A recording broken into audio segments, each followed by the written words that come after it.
Greetings. Bless my words and my sound and my meditation that it's acceptable to the Most High, the Almighty, Jehovah Jireh, Jah Rastafari, Selassie the First, Jesus Christ, Jehovah, Yeshua, so many names. So we give thanks on this final day of January, actually, the 31st. So we're going to be looking at Psalm 31. Today, Chant A Psalm A Day. Welcome. I know it's really early. It's not even 5 a.m. yet. However, I had to rise early because I have a class I'm teaching, and this eye, for some reason, is giving me some issues. So I couldn't rest through till 5. I usually get up at 5, but I got up at like 2 o'clock this rise. So I am looking at Psalm 31 today. And in this psalm, the title of it is Into Jah hand I commit my righteousness. So it's into your hand I commit my spirit. Instead of spirit, I use righteousness so we can get specific of what spirit we're talking about, because there's many. So I look at righteousness. So let's start by giving thanks. We give thanks for the word. We give thanks for waking up. We might be waking up in a sort of a way, but we are here. Also, we give thanks that we are able to share the, let me put this on. We're able to share the word. Words are powerful. And in that we look at, there's my bed back there. I just got up. So here we go.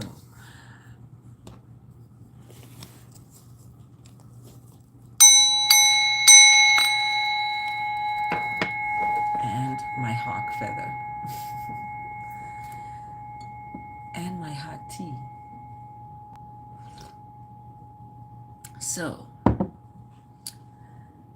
I'll read, the psalm is 24 verses, and as we get into it, I'm going to be looking at translating as I go. So for those of you who are just joining me for Chant A Psalm A Day, I take out pronouns. I don't use the pronouns. I put in place what is being referenced of that pronoun. So in the psalm, you have words of liberation, and the words are translated into words of liberation. So I'm going to start with, verse 1 and 2, because they're in chunks. And this is to the choir master. It's a psalm of David. And David,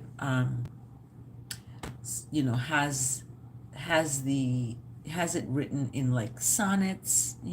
If you're looking at poems and poetry, it's sort of that way. And he has maybe two verses in chunks. So we're going to take verse 1 and 2 first.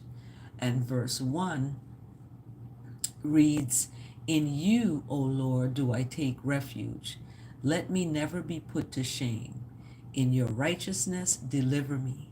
Incline your ear to me. Rescue me speedily. Be a rock of refuge for me, a strong fortress to save me." So in the psalm, I don't just look at myself. I look at all of I and I, all of the people that I'm around, the people that I work with, the people that in my family, my friends, all of that is part of who I am. So I don't just say me. So in translation, I look at it I'm guided to translate it this way through the Most High. In the Most High, do I and I take safety. Let I and I never be put to shame. In the righteousness of the Most High, deliver I and I. Incline Ja'er to I and I. Rescue I and I speedily. Be a rock of refuge, of safety for I and I, a strong fortress to save I and I. And I believe I read this psalm before in Chant A Psalm, and we talked about the fortress as being a military base and how David is looking at this in a military way. So in verse 3, 4, and 5 now is kind of shifting, because in verse 1 and 2, David is looking at the Most High as the one that is the safe place, is that safe, righteous deliverance. And David is making a command to listen, to David and rescue David speedily. Something is going on because, David was a king, he was a soldier, he went out there and fought. So he's looking to be, rescued very speedily. And he's making a statement that the Most High is a rock and a safety and a strong fortress. So he's trusting in the Most High to rescue and to, speedily do it and to be a safe place. So he shifts now in verse 3. Not really shifts, but in verse 2, he talks about being a rock. And in verse 3, he states, "For you are my rock and my fortress, and for your name's sake you lead me and guide me. You take me out of the net they have hidden for me, for you are my refuge. Into your hand I commit my spirit. You have redeemed me, O Lord, faithful God." So in verse 3, David keeps on about the rock, the stone, this rock. And the stone that the builder refused is the head of the cornerstone. And when we look at the rock being represented and as this fortress of a military base, David is looking at this is happening for the namesake. And that namesake is leading and guiding and taking out of these nets that are hidden, because the Most High, that namesake, is a safety. And then David in verse 5 surrenders into Jahand, I and I commit, I and I righteousness. And why is David committing the righteousness that he has to the Most High? Is because David is stating that the Most High has redeemed David, and the Most High is a faithful stronghold, a faithful God, a faithful Most High. And David, in verse 6 now, he uses the word hate. So I don't use hate. I don't like, despise.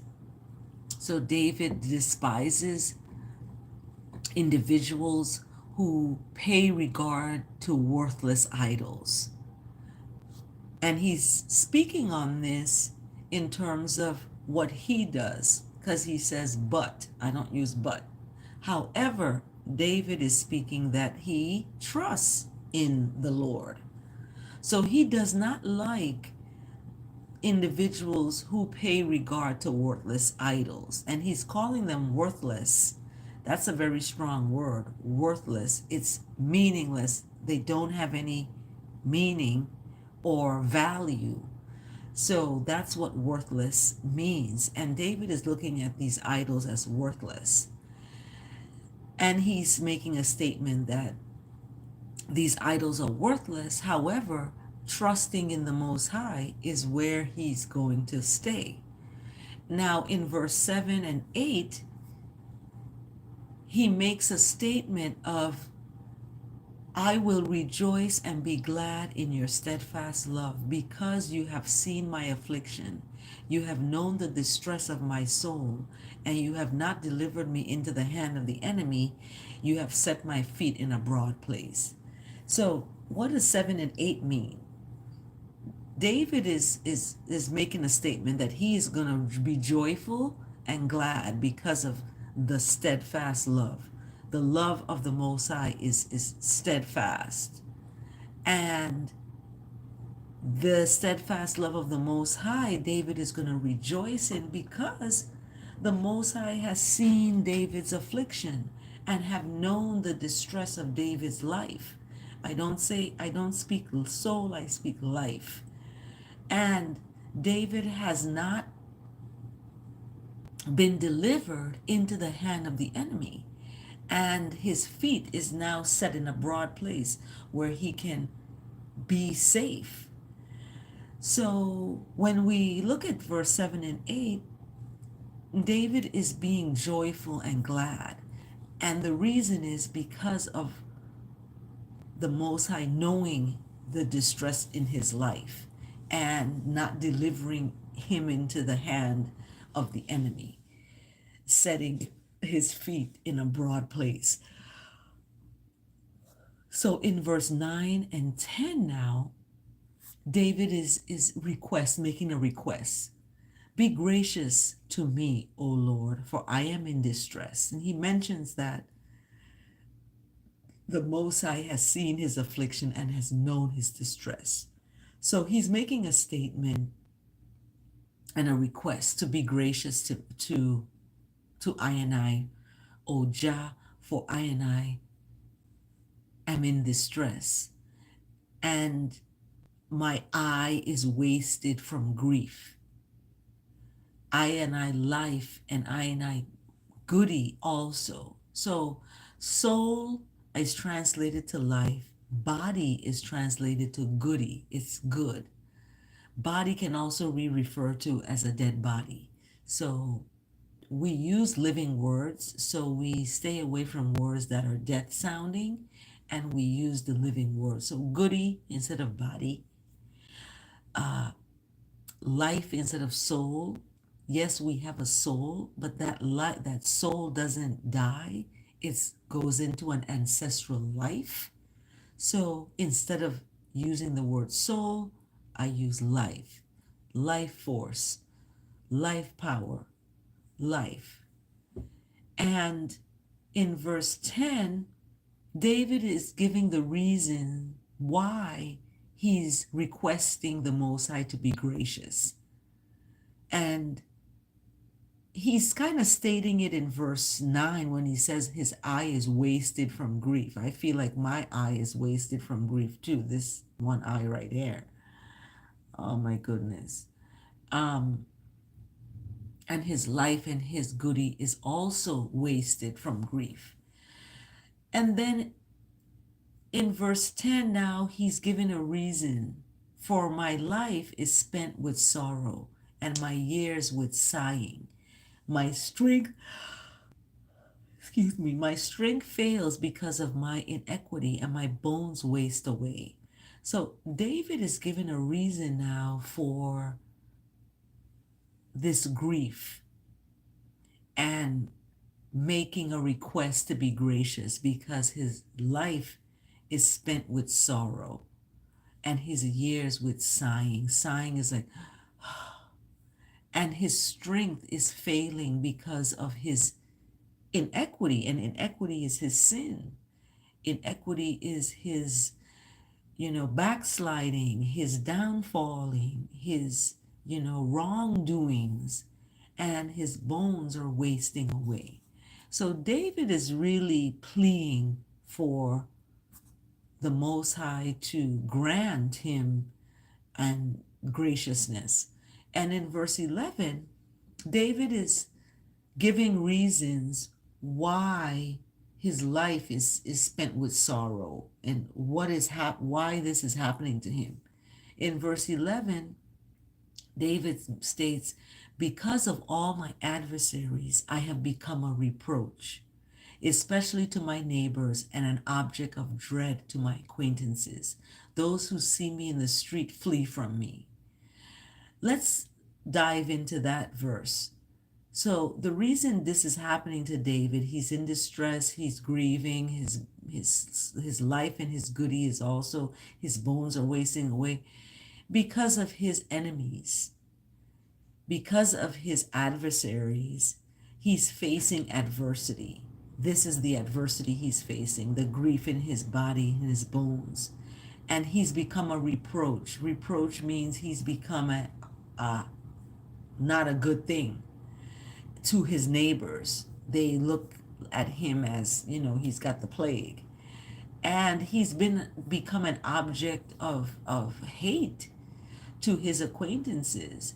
And those who see him in the street, they run away from him.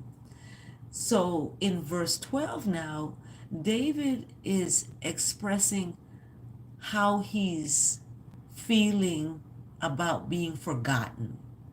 So David is speaking in verse 12, "I have been forgotten as one who is dead. I have become as a broken vessel." Let's dive into that verse. David is speaking about how he is being forgotten in terms of the Most High. That's why he's asking to rescue him speedily, because he's feeling forgotten. And he's describing this feeling as one who has died and they've been forgotten. People who have passed on, we forget about them. However, some people remember them and do balloon releases on their birthday, so we remember our ancestors who have gone ahead of us in, these different activities that we do. However, David is feeling like one who is dead and forgotten. And he's describing this feeling as a broken vessel. Then in verse 13, he's talking about the reason why these things are happening is because in verse 13 he says that I hear the whispering. He's listening to the whispering of many. Terror is on every side. And he's talking about once these adversaries, these enemies are scheming together, they're coming together to fight against him, and they plot to take away his life. So they're coming together, planning and plotting to take away his life. Okay? In verse 14 now, and verse 14 is in a chunk, 14 all the way to 18. All this is going on and it's happening. He's hearing people talking about him. And in verse 14, David is like, you know what I'm going to do? I'm going to trust in the Lord. I'm going to trust in the Most High. And David speaks in quotations that you are my God. Jah is my Most High.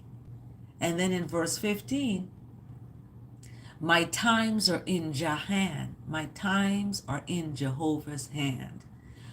Rescue I from the hand of I enemies and from I persecutors.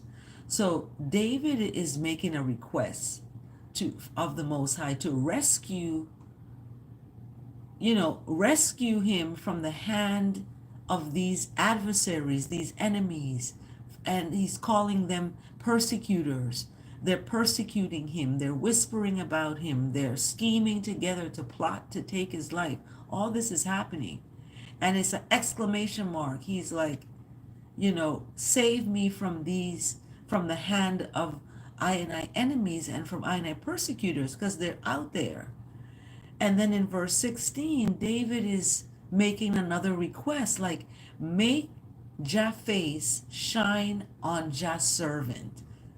Save I in Jah's steadfast love. So David is making a request, like, God, Most High, shine your face on me. I'm your servant. Save you know, with your steadfast love, exclamation mark. Then in verse 17, David speaks to the Lord and starts with that. O Lord, let I not be put to shame, for I call upon Jah. Let the wicked be put to shame. Let them go silently to Sheol. Let the lying lips be mute that speak insolently against the righteous in pride and contempt. So let's dive into this verse 17 and 18. David is requesting from the Most High not to be ashamed because David calls on the Most High. So those who call on the Most High will not be put to shame. The wicked will be put to shame, and the wicked will go silently. You're not going to even know it. They're going to go silently to hell, Sheol. And if we look up Sheol, Sheol is the place of the dead in the Hebrew Bible. It's in which dead people are placed in the ground, or the ancient world's concept of the afterlife as a subterranean. So this is where the dead goes, in Sheol. So David is expressing that that's where the wicked are going to go, and they're going to go silently, because in verse 18, David, and this is Psalm 31 for those who are joining us. In verse 18, David explains who the wicked are. The wicked are those with lying lips. They are mute, because David is making a command. Let the lying lips be mute. Mute means there's no sound coming out. And these lying lips are speaking insolently against the righteous. When we define insolent, it's an arrogant or rude way. It's a rudeness, you know. You're speaking rudely against the righteous, and you're doing this in pride and contempt.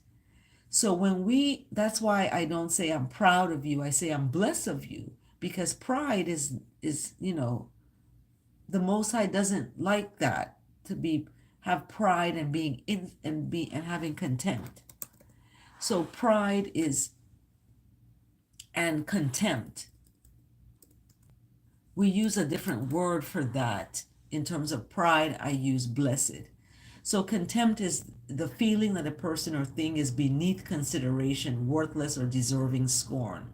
So when David talks about the wicked having pride and contempt, he's saying that they're worthless. They, you know, have no value. And they're speaking against the righteous in that way. And in verse 19 and 20 now, David goes into expressing how abundant the Most High's goodness is to counter the wicked. So in verse 19, David says, "Oh, how abundant is your goodness, which you have stored up for those who fear you, and worked for those who take refuge in you, in the sight of the children of mankind!" Exclamation mark. In the cover of your presence you hide them from the plots of men. You store them in your shelter from the strife of tongues. So in verse 19 and 20, David is talking in verse 19 about the abundant of the Most High's goodness that's stored up for those that fear the Most High. So when you fear the Most High, you fear the Most High to the point of, I'm not going to do wrong because the Most High is watching. I'm not going to do this because the Most High is watching. Or I'm going to clean this room up for this person and the Most High is watching. And I'm not going to brag about me doing that. So taking that,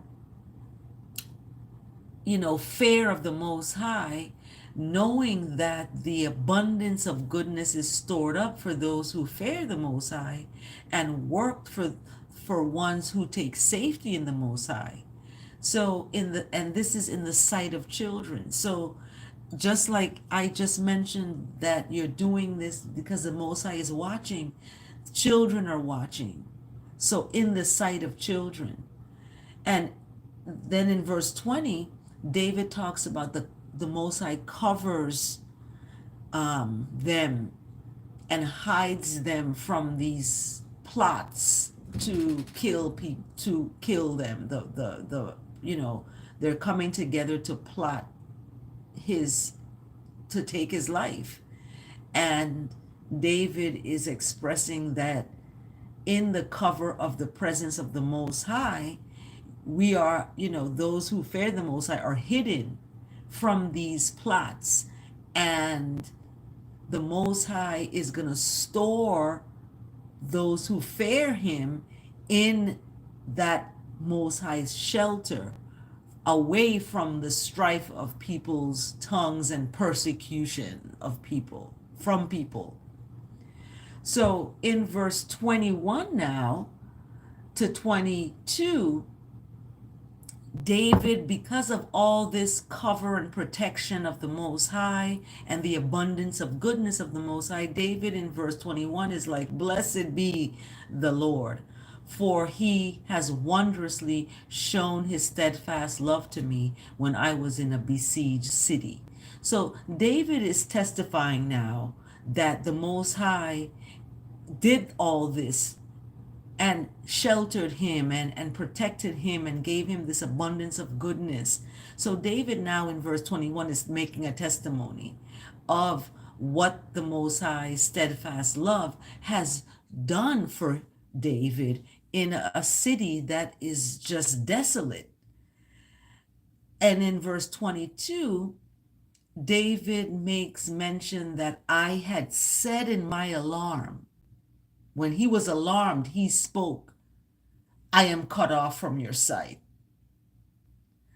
But you heard the voice of my pleas for mercy when I cried to you for help." So David is speaking like when he was alarmed and shaking, he spoke of, "Oh my goodness, I'm cut off from the Most High sight. The Most High is not seeing me." He said that in an alarmed way. He didn't mean to say that.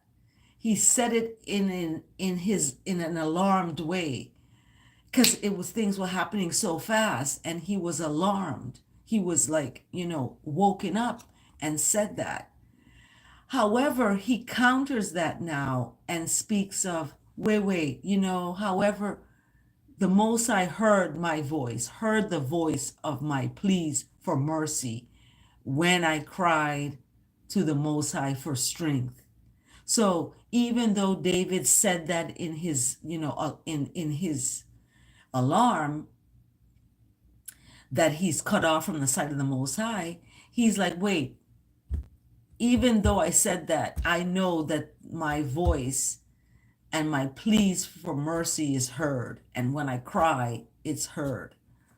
So in verse 23 and 24, as we end the psalm, David shouts to love the Lord. He's telling everyone, all the saints, all the people, to love the Lord. For the Lord preserves the faithful, but abundantly repays the one who acts in pride. Be strong and let your heart take courage, all you who wait for the Lord. So let's dive into that and unpack it as we end the Psalm 31 today. David is making a command to love the Most High, and he's telling it to everyone, even the saints. And saints already love the Most High. He's saying, even you who already love the Most High, love the Most High. And David, expresses the reason: because the Most High preserves or keeps that ancient way, preserves the faithful. However, the Most High is going to abundantly repay the one who acts in pride. And when you act in pride, you're acting against the Most High. That's why I don't use the word pride, I use the word bless. I'm blessed of you. I'm not proud and being proud of someone's accomplishments. I am blessed of their accomplishments. Their accomplishments have blessed me because that is a testimony that the Most High has blessed that individual.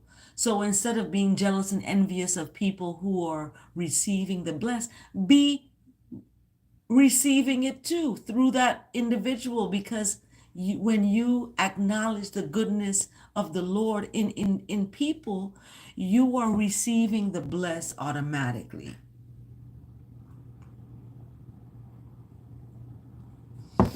So David is making a statement to repay the one who acts, proudly. And then he's ending the psalm with, be strong and let your heart take courage, and all you who wait for the Most High. So that's why I don't say I'm waiting for you to pick me up from the store. I'm waiting for you. No, I'm waiting on the Most High. I'll see you when I see you, when you come get me, or however that works. But I'm not waiting for you. I'm not waiting for anyone but the Most High. And that is who we wait on. That is who is going to deliver, from these tongues, strife of tongues, and plots of people. So that's who we have to wait on. And waiting on the Most High, kind of think of the play Waiting for Godot. And that play, when I read that play, Waiting for Godot, it was pretty interesting. It's just a 2-character play. And it's by Samuel Beckett. It's a play by Samuel Beckett. It's called Waiting for Godot. And it's 2 characters. And Samuel Beckett is an Irish playwright. And this play has 2 characters, Vladimir and Estragon. They engage in a variety of discussions and encounters while awaiting this one to arrive, who never arrives. So as they're waiting for this one to arrive, they have these discussions. So it's a very interesting play. It's called Waiting for Godot. And I believe if I dive deep into that, I may find out that he's looking at the Bible in terms of waiting for God. And he's taking a spin on that. And the play Waiting for Godot, it's endured because it is in fact a play about life. And for what is life but a sequential collection of waitings, waiting for school to end, waiting to find someone to love, waiting for this, waiting for that. So that's a play that I would like to recreate and kind of do it in a Caribbeanized Waiting for Godot, and people with Caribbean accents, 2 characters in that story. So anyway, as I digress, I'm going to end the psalm today with giving thanks that my words and my meditation are acceptable to the Most High, and that you go in goodness and love. And the word of the day today is guidance. I thought that was interesting that the word is guidance, supported by Psalm 25, verse 4. Make me know Jah ways, teach I Jah paths.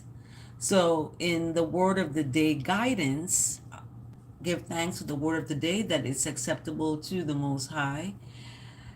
And the divine within me guides me to live my dreams. So this word of the day from dailyword.com may help you today. So many things can compete for I attention. When I struggle to decide where to place I focus, I go within to discern where my deepest interests and passions rest. As I discover the areas of interest that make me feel most alive, I rely upon my guidance as I seek to learn more about them. My inner compass may lead me to individuals or groups where I can meet like minded people who share I and I passions. I may feel led to learn more either on my own or in a social setting. My interests are one of the ways I connect with my divine nature and God within. The more fulfilled and purposeful I am, the more I am attuned to my guidance that leads me to learn all I can.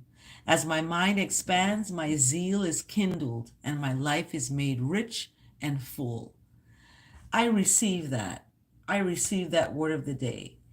And it's supported by Psalm 25, verse 4. Make me know your ways, O Lord, teach me your paths.